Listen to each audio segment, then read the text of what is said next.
नमस्कार, मैं हूं आपके साथ सोनाली सिंह। आप देख रहे हैं न्यूज 18 बिहार झारखंड का खास बुलेटिन। खबर एक मिनट में देखिए बिहार झारखंड की तमाम बड़ी खबरें। मुंगेर की तारापुर विधानसभा और दरभंगा के कुशेश्वर स्थान में आज उपचुनाव को लेकर मतदान हो रहे हैं। मतदान को लेकर सुबह से ही मतदाता कतारों में खड़े होकर अपने मत का प्रयोग कर रहे हैं। मतदान केंद्रों पर कोरोना गाइडलाइन का भी ध्यान रखा जा रहा है। कुशेश्वर स्थान पर उपचुनाव में 8 प्रत्याशी मैदान में हैं, जिनके भाग्य का फैसला यहां पर 2,53,000 मतदाता करेंगे। वहीं तारापुर विधानसभा उपचुनाव में कुल 9 प्रत्याशी मैदान में हैं, जिनके भाग्य का फैसला 3,27,242 मतदाता करेंगे। मतदान को लेकर 406 मतदान केंद्र बनाए गए हैं। 52 मतदान केंद्रों को नक्सल प्रभावित बताया गया है। मतदान केंद्रों पर सुरक्षा व्यवस्था कड़ी की गई है।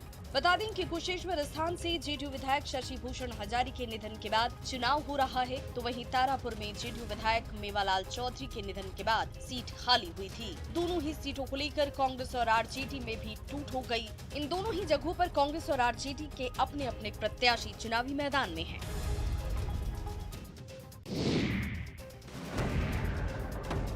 औरंगाबाद के गोह में एक छात्रा से छेड़खानी के आरोप में प्रोफेसर की जमकर धुनाई कर दी गई। घटना देवकुंड के रामशरण यादव कॉलेज की है, जहां गुरुवार को एक छात्रा अपने भाई के साथ इंटर की परीक्षा देने पहुंची थी।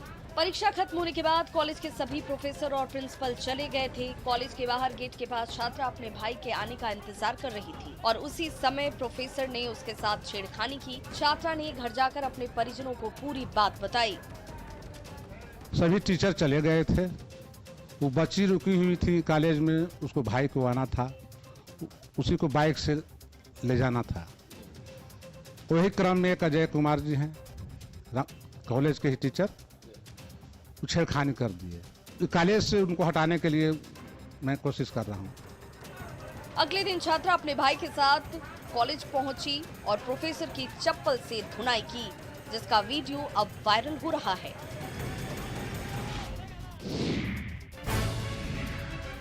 मधुबनी के जयनगर में निगरानी विभाग पटना की टीम ने देवधा थाना के एएसआई सुभाष चंद्र राम और चौकीदार रामप्रीत पासवान को रिश्वत लेते रंगे हाथों गिरफ्तार कर लिया।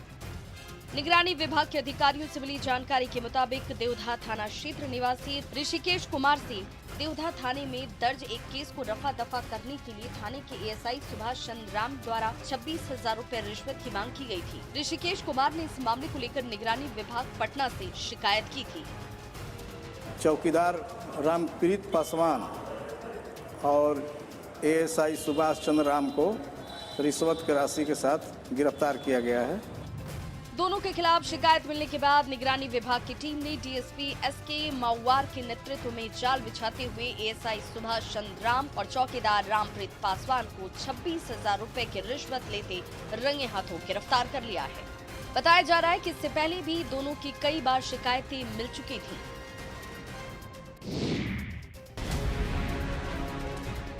पलामू के चैनपुर में बाइक से 3 हथियारबंद अपराधी पहुंचे। हथियार के बल पर तीनों अपराधियों ने चैनपुर थाने के बरार गांव स्थित ग्राहक सेवा केंद्र से 2.5 लाख रुपए लूट लिए।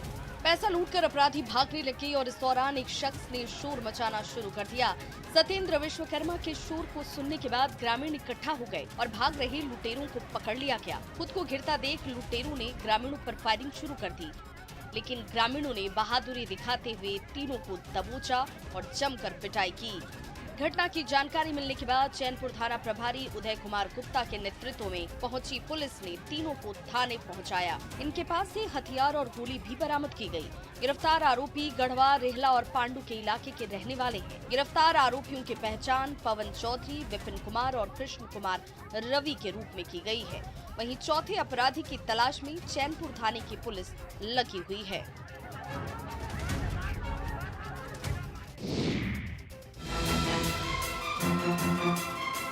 गिरिडीह के चाताडीह सरकारी अस्पताल में डॉक्टरों की लापरवाही से गर्भवती महिला की मौत हो गई। नाराज परिजन अस्पताल के सामने शव को रखकर हंगामा कर रहे हैं। परिजन दोषी डॉक्टरों पर कार्रवाई करने की मांग कर रहे हैं। परिजनों ने आरोप लगाया है कि महिला के ऑपरेशन करने के नाम पर परिवार वालों से अस्पताल के स्टाफ ने 5,000 रूपए की वसूली भी की।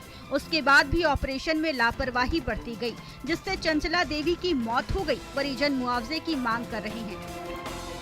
बहुत 5,000 लिया था सरिया और 2,000 बोला गाय वो जो काम करती है ये लोग लेगी। उसके बाद जो लिया 150 जब बचा हुआ वो 200 भी नहीं निकलने देती थी, 200 वो लिया। इसी करके सब मिला के हमको 7,000 रुपया यहाँ लिया है खाली हॉस्पिटल में। वहीं परिजन जिस डॉक्टर पर आरोप लगा रहे हैं उन्होंने लापरवाही से इनकार किया है।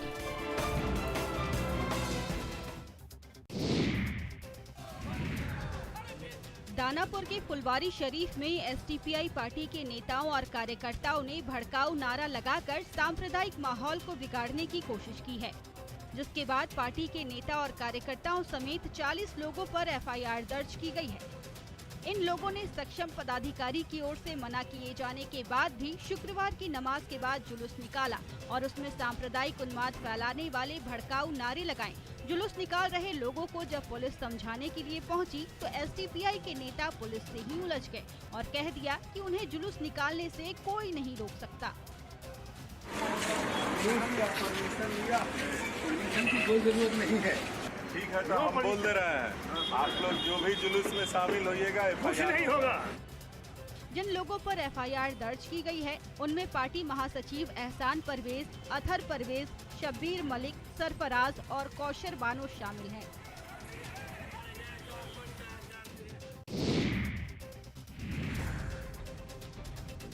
झारखंड में दिवाली और छठ को लेकर कोरोना गाइडलाइन में छूट दी गई है। साथ ही रांची के जेएससी स्टेडियम में 19 नवंबर को होने वाले भारत न्यूजीलैंड के बीच T20 मैच के लिए दर्शकों को अनुमति मिल गई है। सीएम की अध्यक्षता में आपदा प्रबंधन की बैठक में कोरोना गाइडलाइन में छूट देने का फैसला लिया गया। नए गाइडलाइंस के मुताबिक स्टेडियम में 50% दर्शक के साथ खेल को अनुमति। भारत न्यूजीलैंड T20 मैच में 50% दर्शक को अनुमति। कोचिंग सेंटर में कक्षा 10 से ऊपर के बच्चों को जाने की अनुमति। आंगनबाड़ी सेविकाओं को डबल डोज जरूरी। सरकार ने राज्य की जनता से पर्व त्योहार के दौरान संक्रमण का ध्यान रखने की अपील की है। साथ ही लोगों से सहयोग की अपील की गई है। वहीं केंद्र सरकार से मरीजों के इलाज के लिए दर तय करने की मांग की गई है।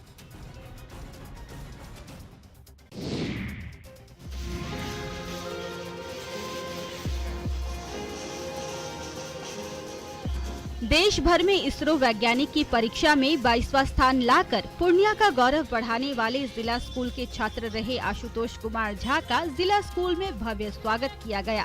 स्काउट एंड गाइड के छात्रों ने बैंड बाजे के साथ आशुतोष कुमार का स्वागत किया।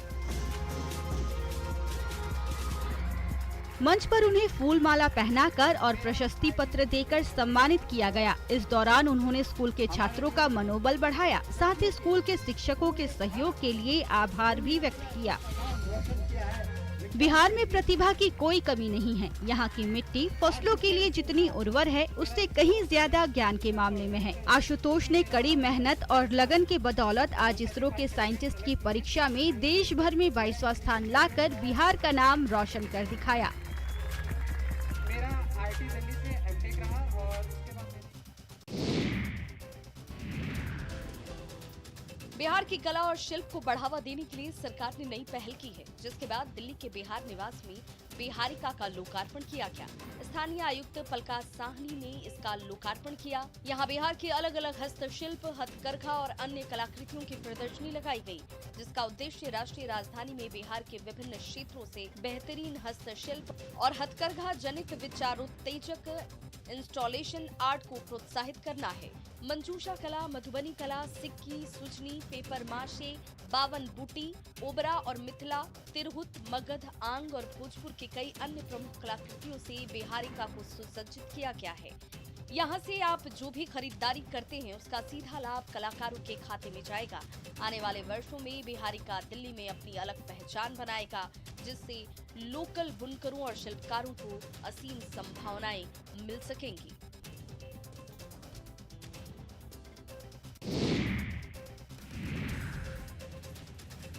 11वें नेशनल जूनियर महिला हॉकी चैंपियनशिप में झारखंड की बेटियां गोल्ड से चूक गईं, लेकिन अपने खेल से लोगों का दिल जरूर जीत लिया। कांटे के मुकाबले में 3-2 से झारखंड को मात देकर हरियाणा की टीम चैंपियन बनी है।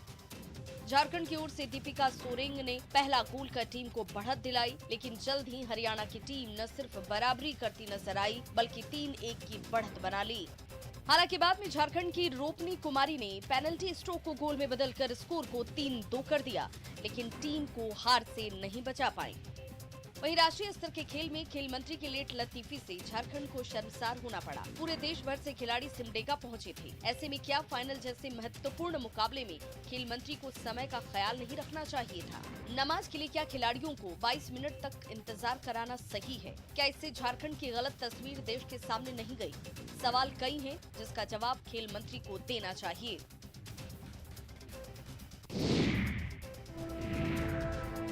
जमशेदपुर के एसएस अकादमी में 3 दिवसीय झारखंड स्टेट ताइक्वांडो चैंपियनशिप में लड़कियां भी बढ़ चढ़कर हिस्सा ले रही हैं।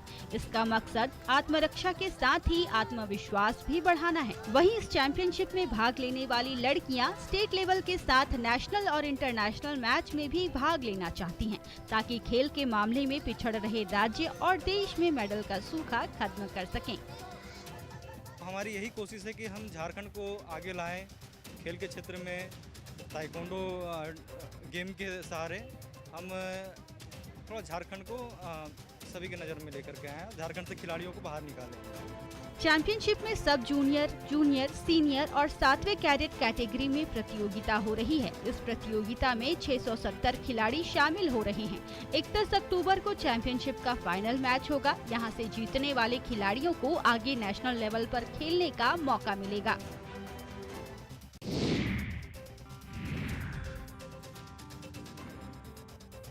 भोजपुरी से प्यार करने वालों, भोजपुरी को मानने वालों, भोजपुरी को चाहने वालों, आपका ये प्यार और बढ़ जाएगा जब आप इस वीडियो को देखेंगे और दिल खोलकर कहेंगे, वाह कप्तान, आपने कमाल कर दिया, मेरा सफर बना दिया। सारा लोग इंडिगो परिवार की तरफ से सब लोग के हमनी के इंडिगो परिवार में हार्दिक अभिनंदन करत नीजा, स्वागत करत नीजा। भोजपुरी समाज के लिए एक फ्लाइट के अंदर भोजपुरी में ही मजेदार तरीके से अनाउंसमेंट। फ्लाइट के अंदर हिंदी या अंग्रेजी में लोगों से संवाद को कई बार आपने सुना होगा, लेकिन यात्रियों के लिए फ्लाइट के कप्तान की ओर से मनोरंजन की ये कोशिशें अब सोशल मीडिया पर वायरल है। आज थोड़ा सा हल्का लोड पर, अभी तक दिवाली छठ के टाइम आ गई, वापस आए में ज्यादा भीड़ रहा था, जाए में थोड़ा कम। वायरल वीडियो में कर्मचारी बताता है कि बिहार में कई तरह की भाषाएं बोली जाती है, लेकिन बिहार की क्षेत्रीय भाषा में उसे सिर्फ भोजपुरी ही आती है। राजधानी पटना में डेंगू का कहर लगातार जारी है। यहाँ रहने वाले लोगों को अब डेंगू का डंक लगातार डरा रहा है। इसके मरीजों की संख्या में लगातार इजाफा भी हो रहा है। सिर्फ पटना के पीएमसीएच में हुई जांच में इस बार मरीजों की संख्या बढ़ती जा रही है। पटना समेत बाकी के अन्य जिलों में भी डेंगू के मरीजों की संख्या में लगातार बढ़ोतरी हो रही है। पीएमसीएच में इस सीजन में डेंगू के सबसे अधिक 20 मरीजों को विभाग की ओर से शहर के सभी अस्पतालों और पीएमसीएच में डेंगू मरीजों की अधिक से अधिक जांच, पहचान और भर्ती करने के निर्देश जारी किए गए। साथ ही इस बीमारी में प्लेटलेट्स की आवश्यकता भी होती है, लिहाजा सभी ब्लड बैंकों में प्लेटलेट्स की व्यवस्था बड़े पैमाने पर करने का निर्देश सिविल सर्जन के स्तर पर दिया गया है। तमाम तरह के जो व्यवस्था है उसको दुरुस्त करने की भी मांग की है। हालांकि अस्पताल प्रशासन अपनी तरफ से भी लगातार प्रयास कर रहा है। तो डेंगू के इस सीजन में आपको अधिक अलर्ट रहने की ज़रूरत है और खासकर बच्चों पर ध्यान देने की ज़रूरत है, क्योंकि डेंगू से पटना में एक शख्स की जान भी जा चुकी है। बिहार के सीतामढ़ी में रॉबिनहुड नाम से मशहूर इरफान चोर 12 राज्यों का वांटेड है। वहीं उसकी बीवी गुलशन परवीन है, जो बिहार के पंचायत चुनाव में जीत गई है। बताया जा रहा है कि इरफान का काम देखकर ग्रामीणों ने गुलशन को चुनाव लड़ने को कहा था। जब नतीजे आए तो उसने भारी वोटों से जीत हासिल की।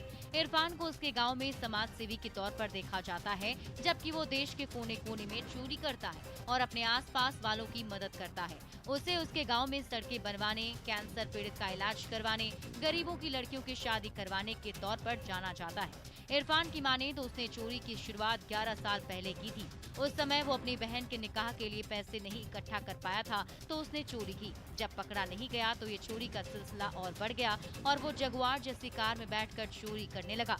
उसने दिल्ली से लेकर गोवा तक में बड़े कारोबारियों के घर हाथ मारा। लंबी लुका छिपी के बाद आज इरफान गाजियाबाद पुलिस के गिरफ्त में है। गिरिडीह के पूरे जिले में रोज सैकड़ों ट्रैक्टर और ट्रकों के जरिए भारी मात्रा में बालू का उठाव होता है। शहरी क्षेत्र के कई घाटों से भी रोज सैकड़ों गाड़ियों के जरिए बालू का उठाव होता है। सरकार द्वारा रोक के बावजूद भी इन घाटों से बालू निकाला जा रहा है।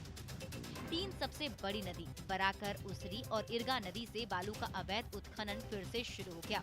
नदियों का पानी कम होते ही घाटों पर ट्रैक्टर खड़े दिखते हैं, जिसमें मजदूर बालू लोड करते हुए देखे जाते हैं। बालू का अवैध उत्खनन कर जिले के विभिन्न इलाकों में मनमाने दाम पर खपाया जा रहा है। इससे न केवल सरकार को राजस्व का चूना लग रहा है, वहीं नदियों का स्वरूप भी बिगड़ रहा है। वहीं बालू उत्खनन में लगे दिहाड़ी मजदूर भी पेट पालने के लिए कम पैसे पर काम करने को मजबूर हैं। सभी की सरकार से शिकायत है कि चुनाव के दौरान रोजगार का दावा करने के बाद सरकार रोजगार की बात को भूल ही गई। उन्होंने सरकार से रोजगार देने की मांग की।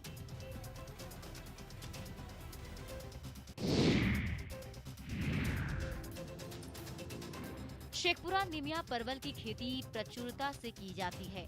यहाँ के सैकड़ों किसान निमिया परवल की खेती करते हैं। खासकर नीमी गांव के लोग प्रमुखता से परवल उपजाते हैं। शेखपुरा का नीमी गांव परवल उत्पादन के लिए प्रसिद्ध है। यहाँ करीब 90% किसान परवल के बीज का ही उत्पादन करते हैं। नीमी गांव का परवल देसी माना जाता है और इसका स्वाद भी बहुत अच्छा होता है। यहाँ के परवल जैसा स्वादिष्ट परवल और किसी जिले में नहीं होता। ऐसे में दूसरे जिलों के किसान भी यहाँ बीज लेने पहुँचते हैं। परवल के बीज को यहाँ स्थानीय भाषा में लत कहा जाता है।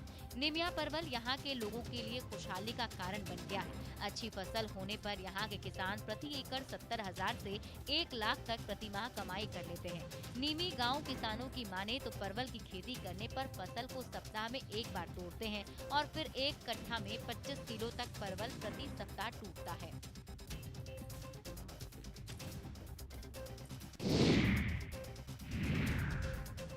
झारखंड सरकार ने मीठी क्रांति के माध्यम से जिले में बेरोजगारी दूर करने की योजना शुरू की। वन विभाग ने इस योजना पर काम भी किया। कई जगहों पर वन समिति मधुमक्खी पालन कर रही है। इसके प्रारंभिक परिणाम ने लोगों को उत्साहित किया, जिससे मधुमक्खी पालन की ओर किसान का रुझान बढ़ा। मीठी क्रांति यानी मधुमक्खी पालन को प्रोत्साहित करने में सरकार और वन विभाग का दोहरा मकसद है। वो है रोजगार के साथ पर्यावरण की सुरक्षा। पाकुड़ जिला में इन दिनों शहद उत्पादन के कारोबार के प्रति लोगों में क्रेज देखा जा रहा है। कई परिवारों के लिए जीविका का साधन शहद का उत्पादन बना हुआ है। पाकुड़ जिले के लिट्टीपाड़ा प्रखंड के छोटा सूरजबेड़ा गांव के ग्रामीण इलाकों में लगभग 90 परिवार मधुमक्खी पालन कर रहे हैं। ग्रामीण इलाकों में उत्पादित इन शहद की मांग काफी अधिक है और शहरी इलाकों से भी लोग शुद्ध शहद देने आते हैं। अपने सामने शहद निकलवा कर ले जाते हैं। ग्रामीण की माने तो सरकार की ओर से थोड़ा सहारा मिल जाए तो इलाके में पलायन और बेरोजगारी की समस्या से काफी हद तक निजात पाई जा सकती है।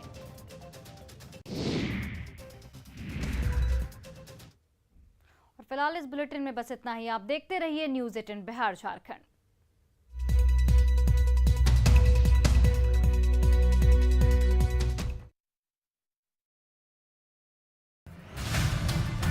स्वास्थ्य व्यवस्था एक बार फिर से पटरी पर लौट रही है, क्योंकि जूनियर डॉक्टरों ने अनिश्चितकालीन हड़ताल वापस ले लिया। घोषणा के बाद अब ये चिकित्सक काम करने लगे।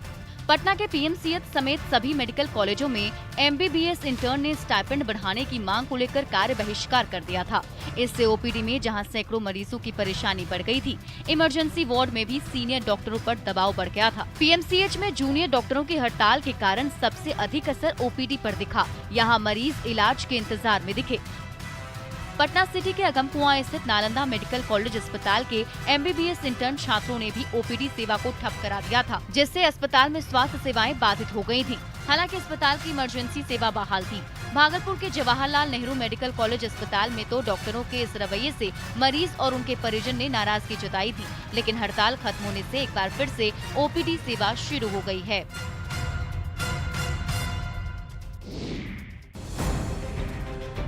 स्वास्थ्य विभाग ने गुरुवार 28 अक्टूबर को टीकाकरण का महाअभियान चलाया, जिसमें अब तक टीके से वंचित लोगों का टीकाकरण करने की कोशिश हुई। विभाग ने कोई भी लक्ष्य नहीं निर्धारित किया है, लेकिन कोशिश की गई कि सर्वे में जितने लोगों की पहचान हुई है, उनमें से ज्यादा लोग केंद्र पर पहुंच जाएं, ताकि उनका टीकाकरण किया जा सके। टीकाकरण की मॉनिटरिंग के लिए पहली बार सभी जिलों में टीम मौजूद रही। टीकाकरण का कोई लक्ष्य निर्धारित नहीं, मगर जिलों को वैक्सीन की 1 करोड़ डोज भेजी गई। दरअसल बिहार की 18 साल से अधिक आयु की तकरीबन 7 करोड़ 33 लाख आबादी में से स्वास्थ्य विभाग ने करीब 49 लाख ऐसे लोगों की पहचान की है जिन्होंने करीब 10 महीने बीतने के बाद भी अब तक कोरोना वैक्सीन की एक भी डोज नहीं ली है।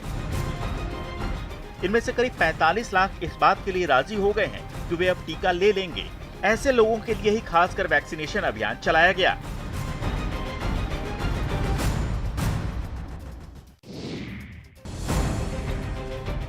राजधानी पटना में डेंगू का कहर लगातार जारी है। यहाँ रहने वाले लोगों को अब डेंगू का डंक लगातार डरा रहा है। इसके मरीजों की संख्या में लगातार इजाफा भी हो रहा है। सिर्फ पटना के पीएमसीएच में हुई जांच में इस बार मरीजों की संख्या बढ़ती जा रही है। पटना समेत बाकी के अन्य जिलों में भी डेंगू के मरीजों की संख्या में लगातार बढ़ोतरी हो रही है। पीएमसीएच में इस सीजन में डेंगू के सबसे अधिक 20 मरीजों को विभाग की ओर से शहर के सभी अस्पतालों और पीएमसीएच में डेंगू मरीजों की अधिक से अधिक जांच, पहचान और भर्ती करने के निर्देश जारी किए गए। साथ ही इस बीमारी में प्लेटलेट्स की आवश्यकता भी होती है, लिहाजा सभी ब्लड बैंकों में प्लेटलेट्स की व्यवस्था बड़े पैमाने पर करने का निर्देश सिविल सर्जन के स्तर पर दिया गया है।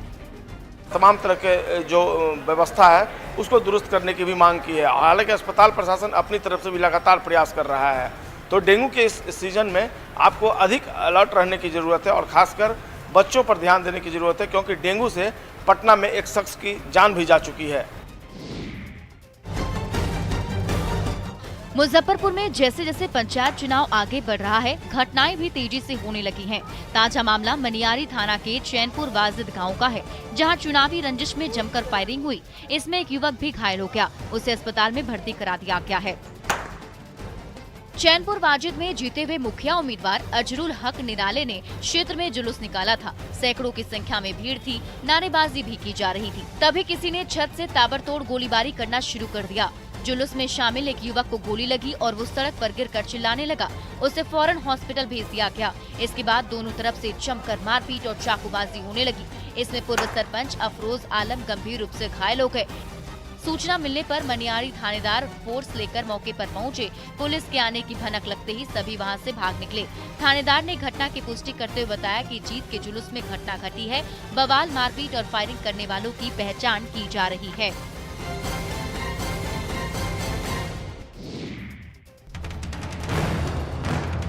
जामताड़ा के बाद अब देवघर भी साइबर अपराधियों का गढ़ बनता जा रहा है। देवघर की साइबर थाना की पुलिस ने गुरुवार को पाथरौल, मधुपुर, कुंडा और जसीडीह थाना क्षेत्र के अलग अलग स्थानों में छापेमारी कर 10 साइबर ठगों को गिरफ्तार किया। गिरफ्तार साइबर ठगों के पास से 11 mobile phone, 20 SIM card, 2 ATM card जब्त किया गया। साइबर थाना की पुलिस बरामद मोबाइल फोन के जरिए साइबर से जुड़ी जानकारी प्राप्त। पेट सभा हर रोग दफा।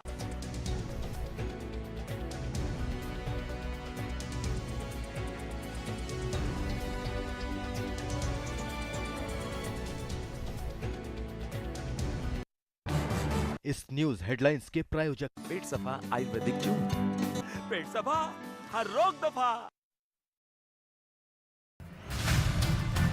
स्वास्थ्य व्यवस्था एक बार फिर से पटरी पर लौट रही है, क्योंकि जूनियर डॉक्टरों ने अनिश्चितकालीन हड़ताल वापस ले लिया। घोषणा के बाद अब ये चिकित्सक काम करने लगे।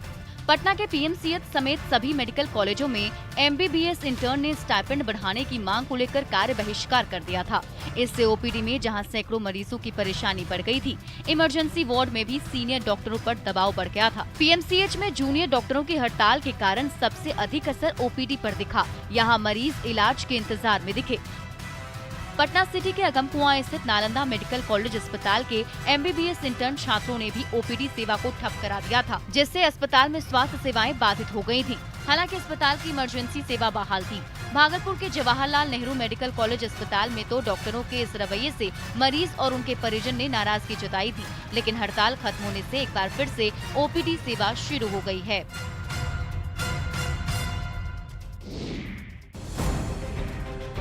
स्वास्थ्य विभाग ने गुरुवार 28 अक्टूबर को टीकाकरण का महाअभियान चलाया, जिसमें अब तक टीके से वंचित लोगों का टीकाकरण करने की कोशिश हुई। विभाग ने कोई भी लक्ष्य नहीं निर्धारित किया है, लेकिन कोशिश की गई कि सर्वे में जितने लोगों की पहचान हुई है, उनमें से ज्यादा लोग केंद्र पर पहुंच जाएं, ताकि उनका टीकाकरण किया जा सके। टीकाकरण की मॉनिटरिंग के लिए पहली बार सभी जिलों में टीम मौजूद रही। टीकाकरण का कोई लक्ष्य निर्धारित नहीं, मगर जिलों को वैक्सीन की 1 करोड़ डोज भेजी गई। दरअसल बिहार की 18 साल से अधिक आयु की तकरीबन 7 करोड़ 33 लाख आबादी में से स्वास्थ्य विभाग ने करीब 49 लाख ऐसे लोगों की पहचान की है जिन्होंने करीब 10 महीने बीतने के बाद भी अब तक कोरोना वैक्सीन की एक भी डोज नहीं ली है। इनमें से करीब 45 लाख इस बात के लिए राजी हो गए हैं कि वे अब टीका ले लेंगे। ऐसे लोगों के लिए ही खासकर वैक्सीनेशन अभियान चलाया गया।